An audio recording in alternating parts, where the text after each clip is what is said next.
Hello, everyone, and thank you for joining us for today's live video chat. We have Ian Barker, NSCAA Director of Coaching Education. He is on your left, and to your right is the U.S. Youth Soccer Director of Coaching, Sam Snell. They will be discussing their sessions at the upcoming NSCAA convention and the U.S. Youth Soccer Workshop in January. Just to let you know, we have a Q&A period at the end of this chat, so if you have questions, feel free to email them to marketing@nscaa.com, them to @NSCAA. I also want to mention that today's recording will be available here at nscaa.com/live or at our YouTube page at youtube.com/NSCAA. Without further ado, I will throw it off to Ian to start us off. Thank you, Monique, and welcome everybody who's taken the time to tune in this morning or this afternoon, depending on where you are. I'm going to talk about the education component of the convention in Indianapolis. There are certainly many other components of the convention, but I'm going to stick here on the education and give you a little bit of an idea about how we put together this schedule of educational opportunities. I have to start off by saying I'm really excited that US Youth Soccer's collaborating in the convention and bringing their workshop in at the same time. For those of us that coach a lot, it's nice to have one extra weekend back in that time of year and have the two events together. And I'm particularly excited to work with Sam on putting together the schedule because Sam and I have worked together a lot in US Youth Soccer capacities. What I've learned in my first year here with the NSCAA is that putting together the educational component of the convention begins really quite early. So ever since I took my position in February, I've been working on, in collaboration with Sam and some other people, on putting the educational offerings together. A little shout out that the very first presenter I was able to secure was Dr. Colleen Hacker, who's worked extensively with our women's national team. So that's the very first presenter I've ever been able to bring to the convention personally. So I'm quite excited about seeing Dr. Hacker present. What was interesting for me was that we had a group of presenters that we invited, some people we had identified, and we kind of went after a little bit. We also had a period of, an open period where people could submit presentation suggestions, and we pulled from that group of people too. So some people stepped up to present. And then since that open period is closed, we've had a number of people solicit us to present from some of the major soccer clubs in the world, other countries, and we've been able to incorporate some of those because we gave ourselves a little bit of space. What we've also done is we've been able to identify some excellent presentations that we simply couldn't fit in this year, and those are sort of shelved for 2014 in Philadelphia. So part of the process putting together 2014 in terms of the educational component has already been completed because we just had such an overwhelming response to people wanting to present. A couple of really, I think, interesting things for education that will be new this year, particularly is what we call the experience tracks. So in the schedule of events, sessions will be identified based on age group clusters, so under 23, under 19, under 15, under 11, and then under 6, or some capacity, some groupings like that. And so a coach can identify what is a particular area of interest, and you shouldn't find too many conflicting sessions where, based on your experience interest or your age grouping interest, there are two things which are competing. And so we hope that allows coaches to get to more things which are relevant to them without feeling that they've missed something. The total number of offerings in the educational component is 110, and that's a combination of field sessions, classroom sessions, and then the roundtable sessions, which are really interesting, and that's a little bit more of a town meeting type opportunity.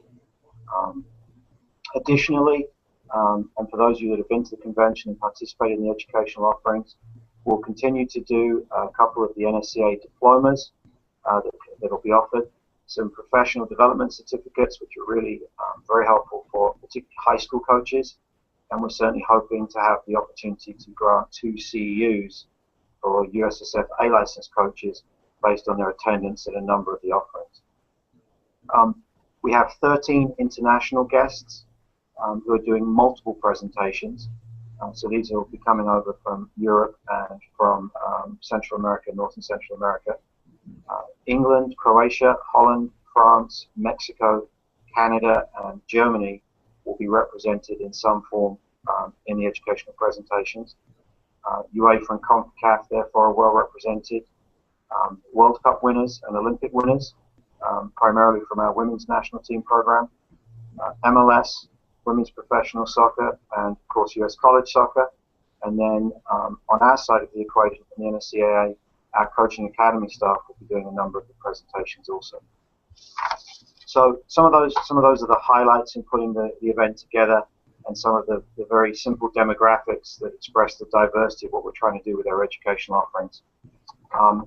In terms of my session, I was fortunate enough to be able to choose what I wanted to present.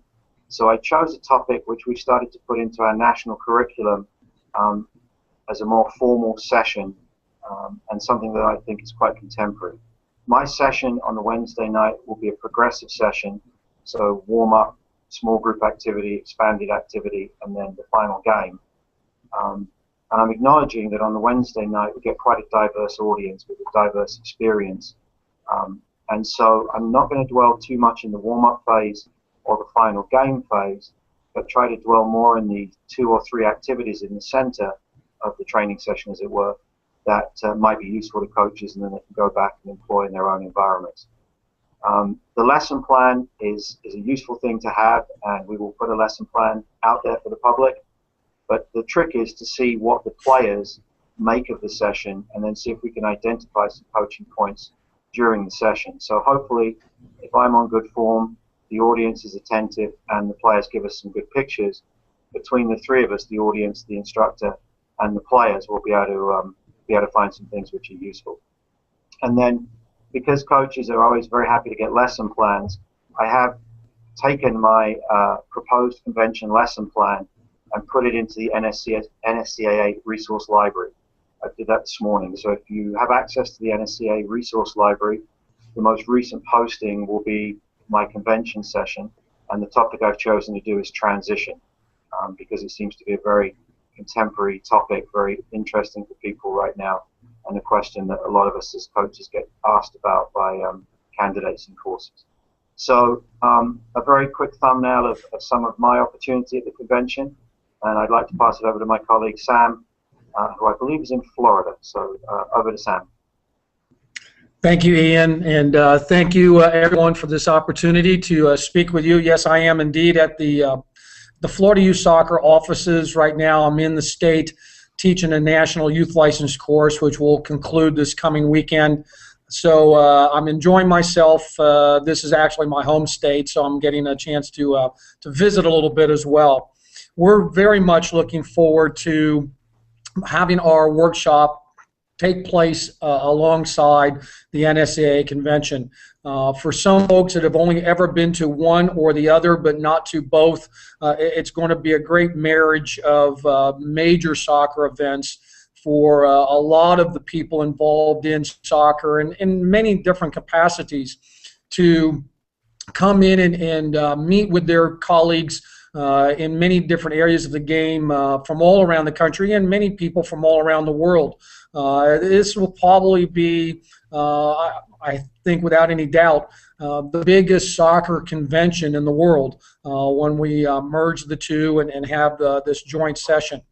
For those who have not been to a USU soccer workshop before, in addition to coaching education sessions that we do, we also do sessions aimed at administrators, both at the state association level and also at the club level. We also do referee education sessions, and those referee education sessions are for those that are officiating in youth soccer as opposed to college games or high school games. So we have a little bit of additional component to our educational piece in terms of having sessions for administrators and for referees as well as for the coaches. For the coaches, there's a number of things going on, but we actually begin prior to the official opening of the USU Soccer workshop side of the house, in that we will have on the Wednesday of that week a meeting for all 55 state associations for the technical directors. So we'll probably have 80 to 100 people when you throw in some of the state instructors that will come along. And we will be meeting with Dave Chesler and Scott Flood from US Soccer. They're in charge of the coaching education for US Soccer. And we'll be going over the final revisions of the e-license that the state associations deliver. And we will be getting into the newly revised D-license course that the state associations deliver. So our workshop will actually begin for the state technical directors a little bit early, just as I'm sure Ian has done, and the NSCAA has done in the past, and he will do this year for his instructors. We do a similar thing. So that'll be going on the Wednesday, and then we'll be free on Wednesday evening to begin participating and watching the NSCAA sessions, and then our official sessions, open sessions, begin on the Thursday of the week, in that we have regional meetings and committee meetings for our various committees, the Olympic Development Program, Top Soccer, Soccer Across America, et cetera, that take place on Thursday morning. So we'll start off with our sessions on Thursday afternoon. On Thursday afternoon, our opening session will be a coaching session. Actually, all of our sessions on Thursday will be coaching sessions, and then our administrator and referee sessions will be on Friday and Saturday in addition to coaching sessions. The opening session on Thursday afternoon will be with Dave Chesler from US Soccer and myself. We'll be doing a classroom presentation on coaching education, and we're going to talk about what's going on with coaching education in USU Soccer and also in US Soccer. Dave has a lot of work that he has accomplished in his year and a half with US Soccer, and a lot more that's coming down the pike.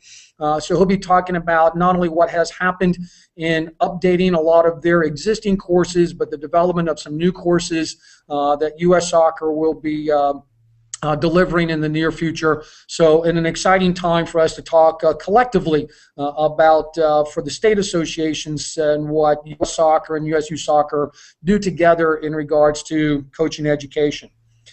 The other session that I will be doing will be on Friday morning, a demonstration session. I'm going to work with a group of under 8-year-old players, and the topic session is titled Games-Based Training, or The Game is the Best Teacher, with the idea of how do we use game-like activity, games-based training, to teach the whole player. And one of the things that we all have been moving toward, be it USU Soccer, US Soccer, the NSCAA, is developing a training environment that is aimed at the player more than the coach. So player-centered training, if you will. And games-based training is how do we use various games. I'm going to focus probably a lot on a variety of 4 versus 4 games in order to be able to teach these 7, 8-year-old children not only some ball skills in the game, but some concepts, some tactics, if you will, of the game at the same time. In addition to my sessions, we have other sessions going on, both in the classroom and one more out on the field. That other field session will be with Dr. Tom Turner, who is the chairman of our coaching committee, who is a national instructor and is also the technical director for Ohio North Youth Soccer Association. Just to mention a few of the other people that we have teaching, at least on the coaching side of the house. Bill Buren, who is this year's winner of the Dr. Thomas Fleck Award for Excellence in Coaching Education. Jerry Smith from Santa Clara University, who's involved in the Olympic Development Program. Sue Ryan from Stony Brook University, who's also involved in the Olympic Development Program. Dr. Dan Freigang, sports psychologist, and Dr. Don Kirkendall, exercise physiologist, who's also a member of the FIFA FMARC committee. You might be familiar with the FIFA 11 Plus. He was part of the group that helped put all of that together. So they're among many of the different folks that will be doing sessions for the coaches, and I hope that we'll get a good turnout of soccer administrators and soccer referees to take advantage of those sessions that will take place as well. All right, thank you very much, Sam. We will go into a couple of questions that were sent in before we got on air. This was tweeted in from Amanda Vandervoort, and this is for both of you. What was your inspiration regarding choices for session topics at the convention and workshop? Sam, why don't you go ahead and start us off with that? We, in getting together with Ian and the staff at the NSCAA at their offices this past summer, Innovate to Elevate is the theme, and we're going in conjunction with that, certainly, and trying to present a number of sessions that are aimed at that as to how are we growing the American game, how are we evolving, specifically how we coach, but also some of the other aspects of how we administer and officiate the game in order to continue the development of the American soccer player. And that's where we were coming from in selecting some of our topics and some of our presenters. Yeah, and from my perspective, certainly participating in that process with Sam, I think it's always good when the presenter is excited and motivated about their topic. So in cases where people identified topics which we found interesting and they were excited about, there's a sort of a dual inspiration, if you will. Certainly issues which are contemporary, as far as we could tell. So for example, concussion injury is a very contemporary topic right now. And so that topic is quite well addressed in this particular convention. I chose transition because it's something that I seem to get a lot of questions about. Another thing which is going to be featured at the convention is systems of play, and maybe instead of the traditional 3 lines of soccer, maybe now there's 4 lines in systems of play. And so I think some of the more contemporary issues inspire us as we put together the overall schedule. Okay, thank you very much. This one is for Ian. How do you find your demonstrators for field sessions? Good question. I'm hoping we find them. We rely on a local organizing committee. So in this case, we're working with Indiana Youth Soccer and some of their affiliate members. We've also looked at bringing in the Region 2 Olympic development calls at the younger ages as possible demo players. But primarily we rely on the local organizing committee, and there's a couple of individuals, and they're largely associated with Indiana Youth Soccer Association. Okay, thank you. For Sam, what role does futsal play in youth soccer? And this was emailed in from Avon Town Manager Tom Klein. Hello, Tom. Hope everything's going well in Avon, Indiana. And futsal absolutely plays a part and should play a growing part in the development of the American soccer player. I certainly am an advocate of that form of indoor soccer, if you will, because of the extra emphasis on technique, the extra emphasis on awareness of positioning and reading the game. One of the things I like about the futsal approach is that it's not confined to being played indoors. We can play it outside, inside. We can play virtually anywhere, on a tennis court, on a basketball court, whatever the case may be. So I also like that versatility of facilities and opportunities to get out and play a little bit more of a technical aspect of the game. All right. This was tweeted in from John Mulholland for both Ian and Sam. Do you have a favorite phrase for your players when you're coaching them? Mine is, if you see it, say it. Sam, why don't you start us off? Mine's pretty straightforward. Fix it. All right. If you've been through some of the coaching sessions that I've conducted, if you had the great pleasure years ago of watching Dr. Tom Fleck in some of his sessions, that comment comes out of our mouths fairly often about fix it. And we go about helping the players with some ideas as to how to fix it, and it's putting the problem solving, it's putting the decision making back to the players, and then stepping in when they need us and to the extent that they need us, but otherwise letting them get on with it. Okay. Ian? Yeah, I don't know if I have a specific phrase. I'd have to probably think longer about that.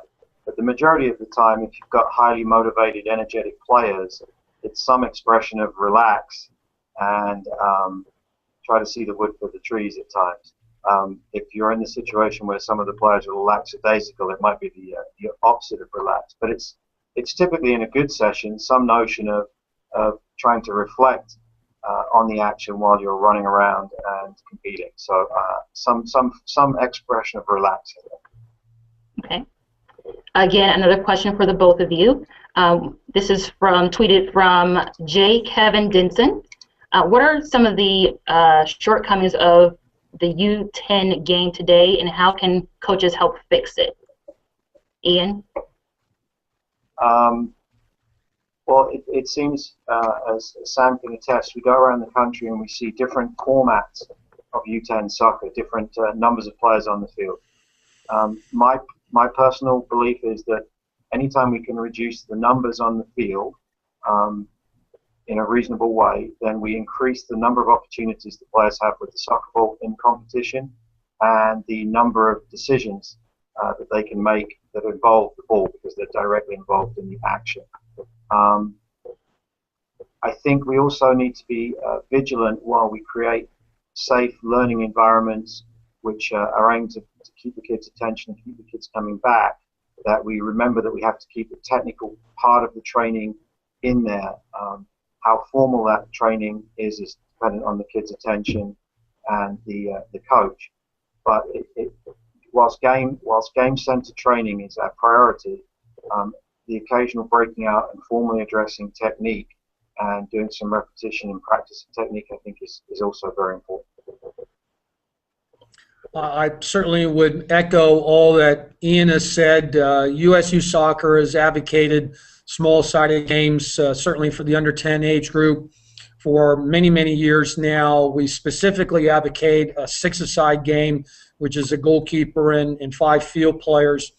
A specific point in under-10 soccer that I see, and then I see it carry on through older age groups. So I think the beginning to address it at under 10 is an important step, and this is the distribution by the goalkeeper.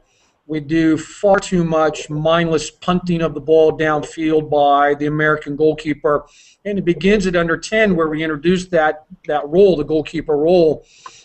And I think coaches and parents and club administrators involved with under 10 soccer need to be willing to perhaps give up a goal or two now and then as kids learn how to play the ball out of the back under more control, and that we can move away from punting the ball every single time the goalkeeper gets it. Okay. A question for Ian regarding the Next Generation Coach seminar happening on Saturday. Can you just briefly touch on that and kind of discuss that? Yeah, this is an initiative that was put in, I think, a number of years ago.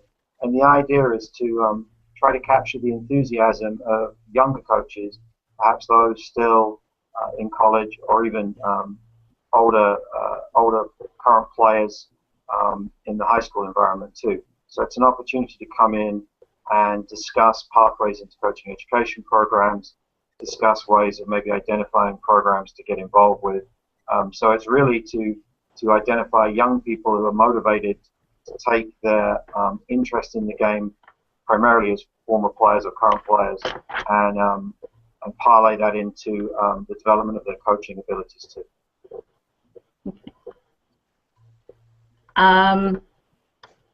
I think that's all we have time for. So any final thoughts from either of you? Start with Ian, since you're on the big screen. Yeah, it's we have an expression. It's a little bit like painting a bridge. That's to say, you sort of start, you finish painting the bridge, and you go back and start again. And certainly, my experience here in my 8-9 months at the NSCAA is that the convention is a year-round process, and we're already in the planning phases, the meaningful planning phases, above and beyond identification of the venue for 2014 with our educational offerings. So I'm really, really excited to get 2013 underway and actually get to Indy and start doing sessions and working with Sam and other coaches. But we're also mindful of 2014 in Philadelphia, and hopefully the energy of Indianapolis can carry forward into 2014 as well. Sam, final thoughts? Quite happy about working with Ian and all of the folks at the NSCAA, an association that is near and dear to me. I was once on the board of directors, and I've been a member for, I won't say how many years, but many years. And looking forward to this time where we'll have this huge event with both the workshop and the convention together, and everybody, literally everybody that's involved in soccer, from the youth level to the professional level, all in one place, I think is an absolutely wonderful thing for American soccer. All right. Again, thank you all for joining us today and for your wonderful questions. I want to give you a heads up that we will be posting an article later today or tomorrow with all the questions we couldn't get to, so we'll be sure to address those in some way or shape or form. A special thank you to both Ian and Sam for joining us and sharing their insight as to what to expect January 16th through the 20th. Remind our viewers that you can't see these presentations if you don't register and add these presentations to your schedule. So be sure to do that at nscaa.com/convention. There you will find all the information you need as to what to expect. And again, a recording of this broadcast will be available here at nscaa.com/live or at our YouTube page at youtube.com/NSCAA. Thanks, and we hope to see you in 62 days in Indy.